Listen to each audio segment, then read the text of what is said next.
Imagine a city where beloved murals and iconic sculptures are suddenly gone, replaced by new developments or simply painted over. This is the reality for Colombia, a city that has seen its share of public art disappear or undergo changes. But here's where it gets controversial.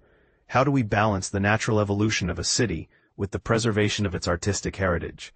In Colombia's Uniquely series, the state delves into the quirky, historic, and sometimes heartbreaking stories that make the Midlands remarkable, from the demolition of the hunter-gatherer brewery and alehouse on South Main Street, which took with it a mural honoring local musician Aaron Graves, to the mysterious disappearance of Busted Plug, the massive fire hydrant on Taylor Street. The city has witnessed significant losses in its public art scene. Local artist McClellan Douglas recently announced the end of his vibrant mural, A Southern Affair, which wrapped around a building on Rosewood Drive. Featuring portraits of 13 locally important figures, the mural was removed when a new tenant moved in. And it's not just murals.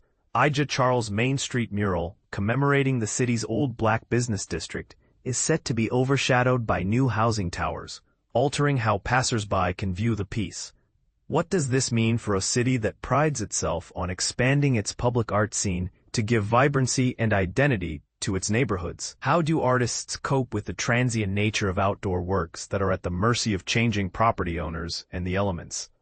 Pamela Zelyak, Public Arts Administrator at One Columbia for Arts and Culture, explains that public artworks have a natural lifespan. Murals typically last 10 to 20 years, depending on maintenance, while powder-coated sculptures need their coating replaced every 15 to 20 years.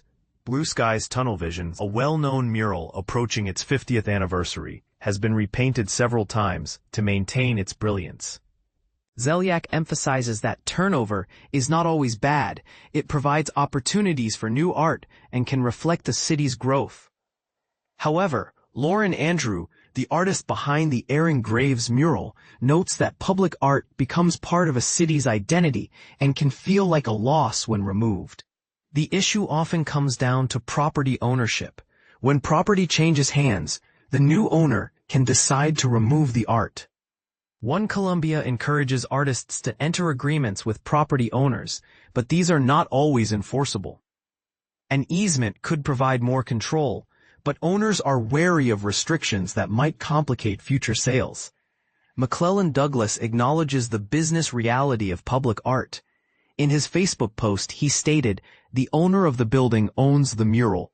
As bad as it hurts to watch them paint over my grandfather's face, this is a part of life." Douglas hopes that his works will last beyond his time, but values the experience of creating them.